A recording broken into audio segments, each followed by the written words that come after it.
Саламатсызбы Чынар эже? Анда эмесе бизге өзүңүз тууралуу айтып берсеңиз келет. Саламатсыз Бактыгүл. Мен атым Чынара. Мен Кыргызстанда төрөлүп, Кыргызстанда чоңойгом. Ушул азыр силер менен сүйлөшүп жаткан мындай лайф передачанын немеси, причинасы бул мен ошол өзүңүз айтып кеткендей Оксфордто окугам, магистратурада. Направлениянын аты мамлекеттик башкаруу болгон. Полный стипендия утуп алгам. Анан ошол мындай оңой нерсе эмес, ошон үчүн өзүмдүн кеңешими мындай бөлүшкөнгө мен ар дайым даярмын. Ошон үчүн суроолорго жооп бергенге дагы ачык, толук жооп бергенге аракет кылам. Рахмат. Чынар эже, бул университетке тапшырууга эмне себеп болду эле? Эмне түрткү болду эле? Эмне үчүн Оксфордтон алдыңыз? Мен эч кандай мындай кичинекей жагыман Оксфордто окуйм же мындай чет мамлекетте окуйм деген эч мындай немелерим жок эле, планымда жок эле. Бирок ушул иштеп атып, мен Бириккен Улуттар уюмунда иштегем. Ошол жерде коллегаларым иностранецтер болуп калат эле, чет өлкөдө окуган, анан кийин чет өлкөгө стажировкага барганда дагы мындай Оксфордто окуган адамдар менен таанышып калып, анча-мынча коллегаларым да Оксфордто окуган болчу. Ошолор менен таанышып, ошол убакта мен өзүмдүн билимди дагы жогорулатайын деп магистратура программаларын издеп жүргөн элем. Ошондо Оксфордто окуган бир тааныштарым айткан, сен ушул Оксфорд университетинин сапаты аябай, билимдин сапаты аябай жакшы, сен ал жерден көп нерсени табасың, утасың, үйрөнөсүң деп мага ошону мындай совет кылып катар берген. Ошон үчүн мындай жөн эле окуп иштеп жүрсөң эле мындай ушундай өзүнчө келип калган да. Эч мындай башкача бир түрткү нерсе болгон эмес, мындай особенный.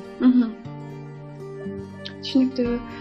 Негизи Оксфордко тапшыруу аябай кыйын болсо керек. Кандай кыйынчылыктарга, тоскоолдуктарды басып өттүңүз? Кыйынчылык башка мындай топовый листке кирбеген вуздардан кыйыныраак, бирок өтө деле мындай эгерде кааласаң, окуган адам болсоң, мындай дайым билимге ынтылган адам болсоң, мындай жолуң мындай бар жокту пландаш, англис тилде окуш керек, анан даярданыш керек, күндөгү убакытты мындай бөлүш керек, ушундай даярданууга. Ошентип, өгөрдө өзүңүн мындай немең менен, намеренияларың менен серьезный болсоң, бул мындай боло турган нерсе, өтө деле кыйын эмес. Самое главное, психологический барьерди жок кылыш керек. Мен өткүм келет, окугум келет, анан кийин бүт айткан документтерди мындай документтерди топтойсуң, тапшырасың, анан аракетиң болсо мындай боло тургандай нерсе дегенде. Рахмат. Оксфорд сизге эмне бере алды? Сиз эмне ала алдыңыз? Сиз Оксфордко жүрүү үчүн эмнелерди жоготтуңуз? Ошолор тууралуу айтып берсеңиз. Бир аз шашпайраак айтсаңыз, бул жактан жазып алышсыны. Себеби биздин аудиторияда абитуриенттер, жаңы бүтүрүүчүлөр. Хорошо. Суроо мындай болду.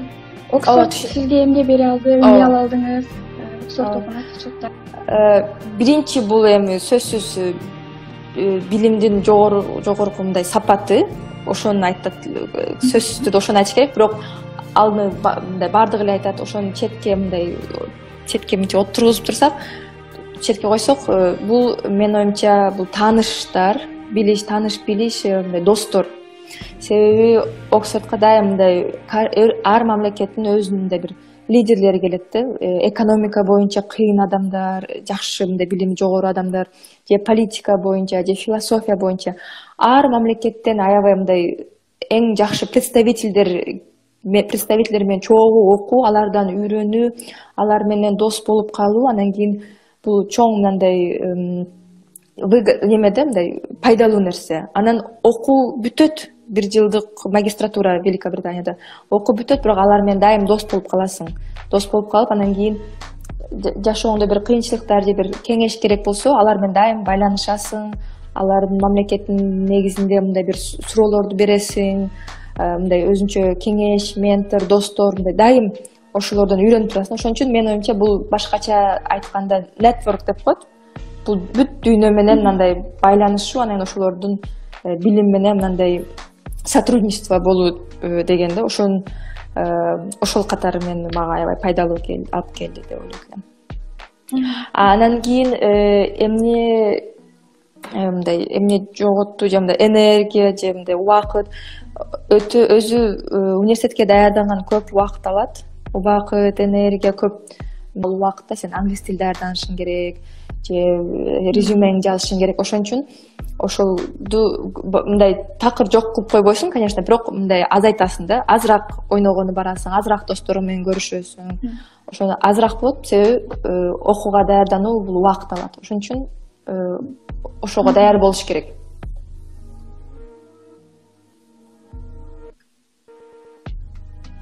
Дагы же жазат өтүп турайынбы? Демек, убактыңыз, энергияңыз ошол учурда. Мында кыргызда жакшы сөз бар эмеспи?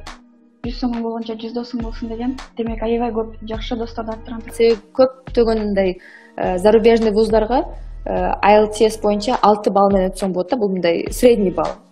Мындай топовый вуздарга сөзсүз 7 баллдан төмөн албайт. Ошон үчүн англис тилди көп практикалап кетиш керек. Ошон үчүн алдын ала бир бул убакыттарда жетишпейт. Себеби көп документтерди топтой турган нерсе деле эмес, жазышың керек, рекомендательное письмо, мотивационное письмону жазыш керек, ага убакыт кетет. Резюмени дагы бардыгын аябай мындай эң качественно кылып жазыш керек. И англис тил дагы уровенин көтөрүш керек да.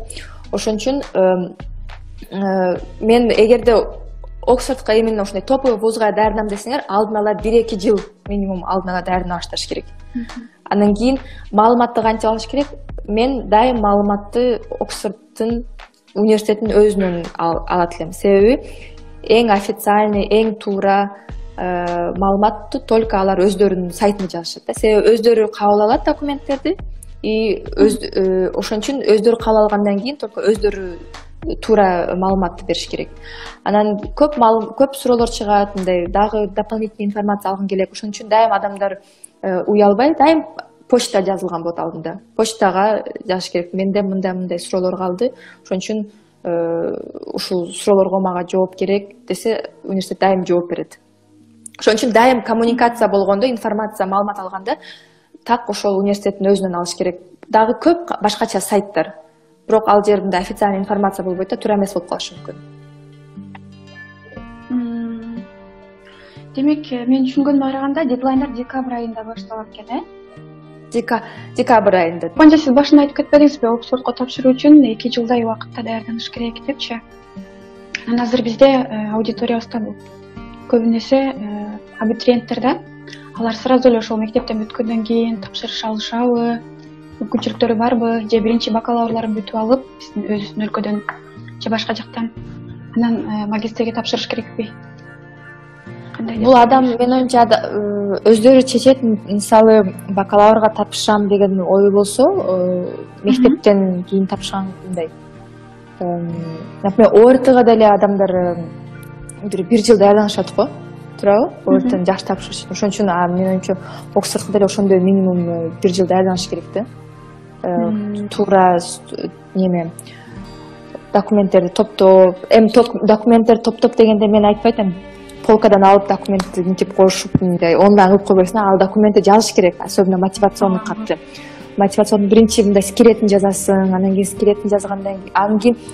скелетин жазгандан кийин дагы карайсың, эртеси күнү дагы оңдойсуң, туура сөздөрдү тандап, анан кийин бир англисче билген бирөөгө көрсөтөсүң, мынаны окуп көрчү, кандай сага жагат, жакшы жазсыңбы деп, анан өзүнүн ойлору бөлүшөт. Чет мамлекетте окуп келген адам дагы бир окуп көрөт, аны дагы окуп көрүп, могу жерде мындай оңдошуң керек. Бир эле мотивационный катка убакыт кетет да. Ошон үчүн мындай жөн эле окууну бүттүм, мектепти бүттүм деп эле сразу тапшыра турган нерсе эмес. Анан бирок ар адамдын өзүнүн развитиясы өзүнүнкүндөй да. Бирөө аябай жакшы окуп, англис тилинин уровени аябай жакшы, жөн эле IELTS тапшырса, жакшы балл алышы мүмкүн. Ал азыраак тапшырат. Бирок эгерде англис тил уровени анча жакшы болбосо, убакыт керек, даярданыш керек, үйрөнүш керек, мындай тилди мындай улучшать эткенге дагы убакыт керек да. Себеби 1-2 сөздөр жаттап коесуң, эртеси күнү ал сөз айтасың, бирок ал мындай англис мындай тил кичине мындай мээңе сиңиш керек да, башыңа сиңиш керек. Сиңгенден кийин башыңда процесс болуп, анан кийин бир нерселерди айта аласың, жаза аласың да. Тилди үйрөнгөнгө дагы, жогорулатканга дагы убакыт кетет мындай. сиңдирип алып жакшы неме кылганга. Ошон үчүн бирөөгө 1 жыл жетиши мүмкүн даярданыш, бирөөгө 3 жыл, бирөөгө 5 жыл болушу мүмкүн. Это зависит от того, мындай канчалык окугуң келип атат чет мамлекетте, канчалык топовый вузда окугуң келип атабы. Ошон үчүн бул жөн эле мындай секинден эле иштей бериш керек. Анан кийин ошол максатка жете бериш керек. Анан эч качан бар жокту унутуп коюп, достор менен көрүшпөйм, туугандар менен көрүшпөйм, только окууга даярданам деген бул туура эмес. Же иштебейм дагы, окуйм дагы, болду мында бакалаврдын 4-чү курсунда болсо окууну таштап коюп окуш туура эмес да. Себеби бар жок взаимосвязанный. Окуп жашооң кете бериш керек, а бир күндө 1 саат, 2 саат же мотивационный кат жазганга, же англис тилди үйрөткөнгө мынтип бөлүп коюш керек убакыт. Ошон үчүн мындай секин даярданыш керек. Достор, демек даярдыгыңыздар жакшы болсо, жакшылап даярдансаңыздар, мектептен кийин сразу эле тапшырсак болот экен, Оксфордго, бакалаврга. Бизде мындай суроо бар экен. Стипендия канча суммада аласыз? Өзүңүзгө жетеби дейт, алгансыз? Стипендиянын дагы мындай немелери, размерлери ар кыл болушу мүмкүн. Мен толук стипендия алат элем. Бул толук стипендия бул университеттин контрагын төлөйт эле, анан кийин мен жатаканамы, тамак ашымды төлөйт элем. Мен Оксфордко 2-чи жолдон өткөм. 1-чи жолу өткөндө экинчи жолдон өткөм деген бул 1-чи жолу өткөм университетке, бирок стипендияны только жарымын утуп алгам да, только окуунун бир 60%-ын жабат эле, калганын мен бара-бара иштешим керек эле, же бир нерсе кылып акча таап өзүмдүн жатаканама, анан кийин мындай тамак ашыма төлөшүм керек эле. Ошон үчүн ал мага туура келбейт, себеби программа өзү жазат эле. Мен, например, программам бул аябай интенсивный программа болгон да, 9-дан 4-кө чейин окуйбуз, 4-төн 6-га чейин бул групповой занятиялар болушу мүмкүн. Ошон үчүн программада алдын ала жазып койгон, иштегенге убактыңар болбойт деп. Башка программаларда возможно бар убакыт иштегенге. Ошон үчүн мен стипендияны толук албай калып, анда экинчи жылы, эмдиги жылы дагы тапшырам деп чечим чыгарып, эмдиги жылы тапшырганда уже полный стипендия алгам. Ошон үчүн стипендия да ар кыл болушу мүмкүн. Жарым стипендия болушу мүмкүн, 30% стипендия, 70% стипендия. Анча-мынча адам, колунда бар адамдар балким 50% стипендия менен деле барып окуй бериши мүмкүн, калганын өзүнүн акчасынан төлөп. Ошондой. Демек, стипендиянын өзүнүн көз каранды болот экен. Ал толук стипендиябы же жарым стипендиябы, 50%, 100% болуп бөлүнөт экен. Ошого карап стипендия алып экенсиздер, ала алат экенсиздер. Так, мектептеги баага карайбы дейт. Бул бакалаврларга окшойт. Сөзсүз караса керек. Магистратурага деле карайт. Любой жака мектепти төрөгөнүнөн баштап. Например, истерген дипломду карайт да, Дипломду карайт, бирок мындай да, кандай десем, университетке тапшыратканда сен мындай общий привлекательный студент болушуң керек да. Общий привлекательный деген, например, мен ага мындай немем жок, мындай точно билбейм, бирок мен оюмча өзү европейский системада ошондой да, мындай балл менен берилет да. Например, Бактыгүл сен тапшыратасың, тапшыратсаң, окей, Бактыгүл. Бактыгүлгө Оксфордко отуш үчүн 100 неме очко алыш керек, Бул 50% бул Бактыгүлдүн немеси, жакшы окуган оценкалары, 50% бул өзү мындай активности, волонтерствосы. Ошол 50% ичинде мектепте кандай окуган, бул 10%, 20% университетте кандай окуган, анан кийин андан сырткары рекомендательный письмолордо кандай жазылган да, ошондой. Ошон үчүн мектепти дагы жакшы окушуң керек, университетти дагы жакшы окушуң керек, анан кийин иштеп атканда дагы сенин немең, шефиң сага жакшы рекомендательный жазып бериш керек да. Анан акыркы башка 50%, мен мисалы айттым, мен точно билбейм 50% кандай, бирок мисалы бул волонтердук иш. Например, сен только жакшы окуган студент болсоң, окуп эле жүрөсүң, бирок эч кандай волонтердук ишиң жок экен, активный эмес экенсиң, же бир коомго пайда кылып, кандай десем, мындай жардам берип, же мындай инициатор, лидерский дебаттарда катышканбы, олимпиадалардабы, же мындай бир нерселерди уюштурганбы, ошого окшогон мындай жашоодо керектүү нерселер дагы болуш керек да. Ошон үчүн только отличник болсоң эле бул кыйыныраак да өтүш. Только жакшы оценкаларың болсо сен активный дагы жагын көрсөтүшүң да, башка 50%. Анан кийин сен только окуу неме активный болуп, мындай шустрый болуп, ар жерлерде катышып жүрүп, бирок окууң жакшы болбосо, ал дагы жакшы эмес. Ошон үчүн оценкаларың дагы жакшы болуп, мен эң жакшы деп айтам, 5 болуш керек жалаң деп айтам. Жакшы болуш керек да, 4, 5.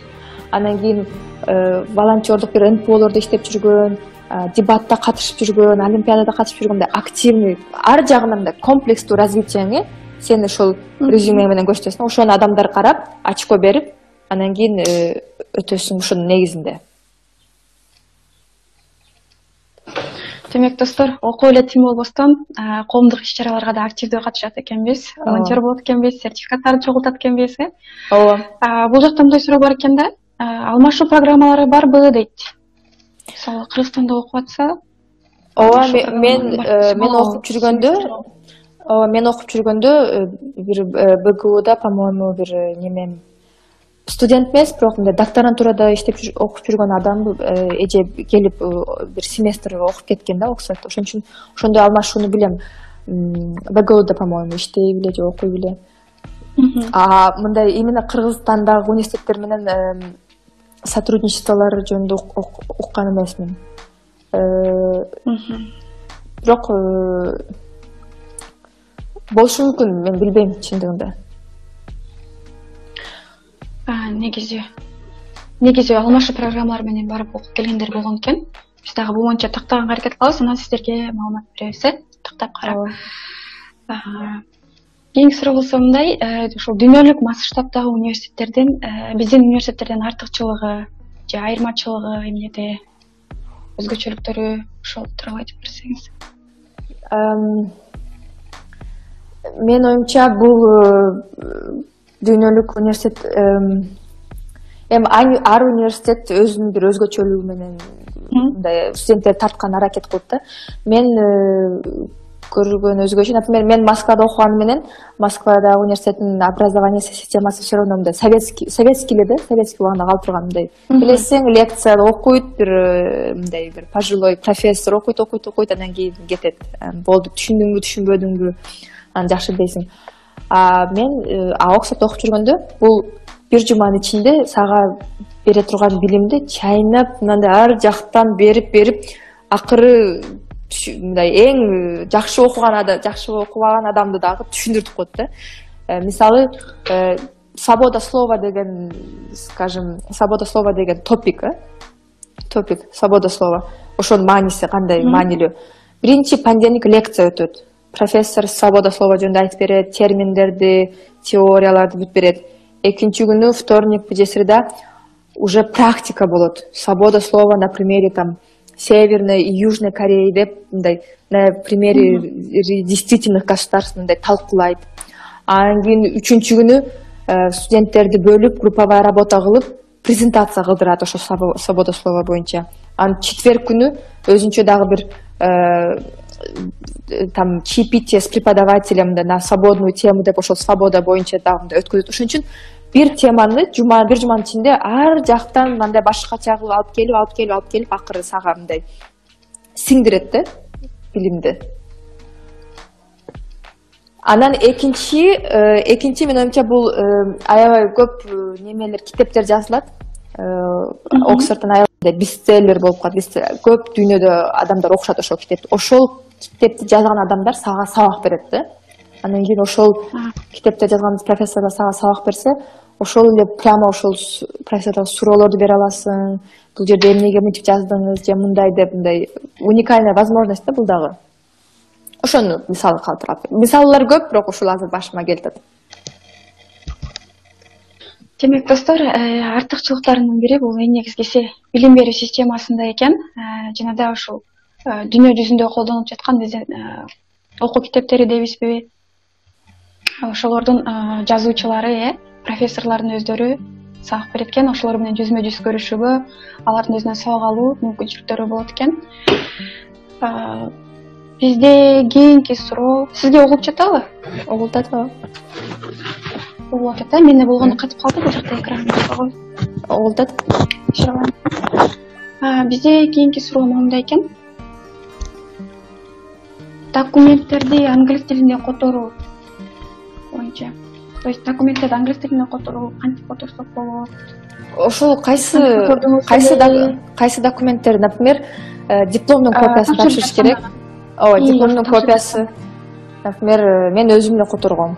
Университет англис тилде окуйм деп аткандан кийин же Англия тапшыргандан кийин документтерди өзүм эле которсом болот. Мен өзүм эле которуп, андан кийин можно сказать, ага неме нотариустан штамп коюш керек, аны котормону текшериш керек. Ошондой нотариусту табыш керек, который со знанием английского языка. Документтерди өзүм эле которгом. Бир эле ошол диплом болгон, по-моему, и все. А калган бүт документтерди, рекомендательное письмо, мотивацион баарын англис тилинде жазыш керек башынан эле. Аны орус тилинде жазып, анан кийин англис тилинде которсо, мындай соогу кетип калат да, мааниси. Себеби англис тилинде жазып башташ керек. Бир эле диплом болгон, по-моему, которо турган. Да. Рекомендательное письмо, возможно, мен рекомендательное письмо, если профессор англисче сүйлөгөн адам болсо, аны которуш керек болушу мүмкүн. Аны деле өзүм которгом. Өзүңөргө кайрадан практика болот, өзүңөр эле которуп үйрөнсөңөр. Демек, если ошол үчүн кеткен болсо, которуп, анан нотариустан штамп койдуруп алыш керек, ушундайбы? Нотариустан. Англис тилин билген нотариустан. Бизде кийинки суроо болсо, жатаканасы кандай болчу дейт? Шарттары жакшы беле? Шарттары жакшы, суусу бардыгы бар, бирок өтө базовый, мындай эч кандай роскошный нерсе жок. Бир кровать, бир тумбочка, анан кийин жатаканада бөлүнөт. Бир жатаканаларда өзүнүн туалети, өзүнүн ваннасы бар. Дагы башка жатаканалар бар, ал жерде бир туалет, ванна, кухняны бир 4-5 студент бөлөт. Мен мындай топовый мировой вуз болгону менен жатаканасы аябай базовый. Эч лишний нерсе жок. Только мындай суусу бар, немеси бар. Эгерде адамдарга жакпаса, по-моему, чыгып башка бир комнатаны бөлүп неме кылса, жашаса болот. Более удобныйраак бы, же билбейм. Демек, жатаканасы адаттагыдай эле жатаканалардан экен. Достор, бүгүн бизде конокто Чынар эже, Оксфорддун бүтүрүүчүсү. Эгер сиздер эфирди көрбөй алган болсоңуздар, биздин профилдин башында шапкасында Telegram жана YouTube каналдарыбыз бар. Каналдарыбыздын линктери, ссылкалары бар. Ошол жактан кирип көрсөңүздөр болот. Чынар эже, ал жактын жашоочулары менен улут мүнөздөрү кандай экен, маданияты, ошол тууралуу айтып. Бул мындай студенттик шаарча болгондон кийин адамдар келип кетип турат. Келип кетип, например, сентябрда көп жаңы студенттер келет. Өзүнүн культурасы менен, өзүнүн шум мындай нерсеси менен, анан кийин июньда баары кайрадан кетет. Ошон үчүн мындай кандай десем, бул шаардын өзүнүн да мүнөзү, өзүнүн характери аябай мультикультурный да.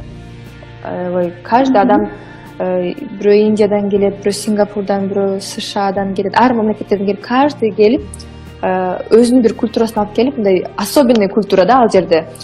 Мындай каждый бири-бирине аябай мындай добрый, бири-бирине аябай кызыкчылыгы менен сүйлөйт да. Мындай мындай ар мамлекеттен келгенден кийин көп суроолор болот да. Сенин мамлекетиңде булгандай суроолор көп бири-бири менен таанышып калайлы, мындай бири-бирибизден бир нерселерди үйрөнөлү деп аябай кызыктуу дискуссиялар жаралат. Ошон үчүн мен оюмча мындай общий мындай мүнөзү бул адамдар бири-бири менен мындай аябай с интересом бири-бири менен сүйлөшкөн мындай неме да, шаар.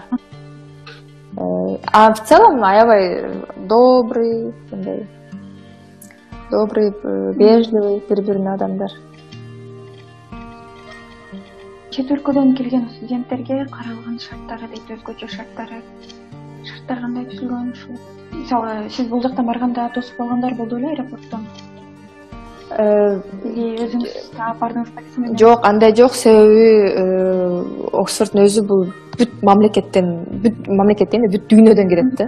Каждыйын тосуп отура албайт. Себеби баардыгы эле башка мамлекеттен келген адамдар. Ошон үчүн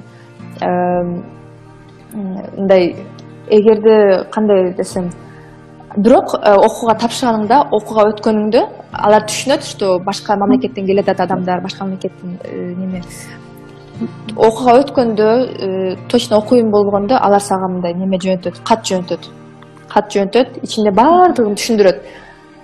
Лондонго кантип учуп келсе болот, аэропортко келгенде кандай автобус алса болот, же поезд алыш керекпи, кандай жолдору бар.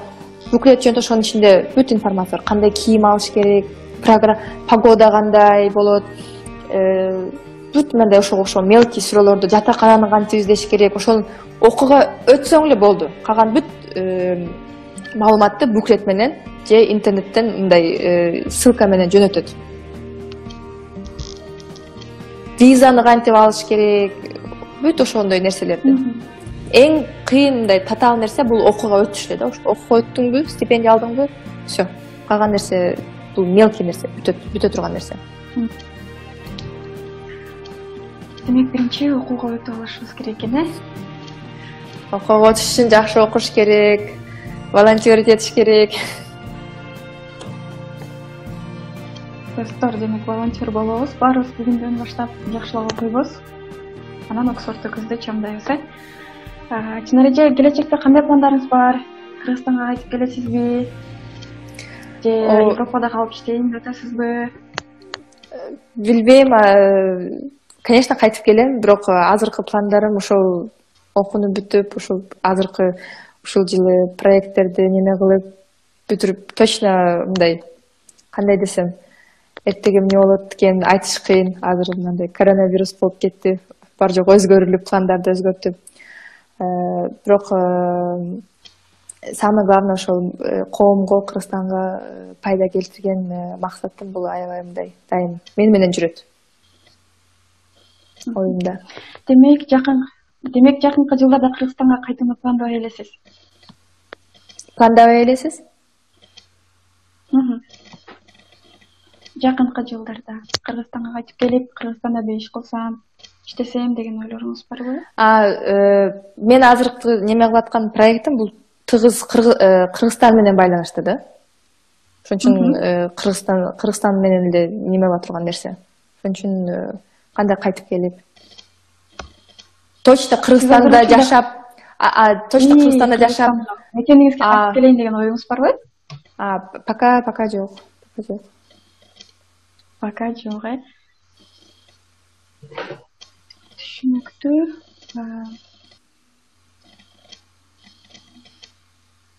Бизде суроолор бүтүп калды окшойт. Сизге эркин микрофон берели анда. Оюңуз менен бөлүшүп, берчи кеңештериңизди берип кетсеңиз. Мен кеңешим ошол дайым максат коюп, эгерде билим алыш үчүн мындай университетке тапшыргым келип, чет мамлекетте билим алгым келип, сапаттуу билим алгым келип десе, бул жөн эле максатты коюш керек. Анан ошол максатты койгондон кийин ошого карата секинден күндөгө бир кадамдан, эки кадамдан кылып, ошого карата иштей бериш керек, аракет жасап. Эч качан мындай болбой турган, нереальный нерсе болбойт. Любой нерсеге неме мындай вкладываться этиш керек да. Ошондо любой нерсе эмес, эми көп нерсе осуществимый эле, реализуемый эле нерсе.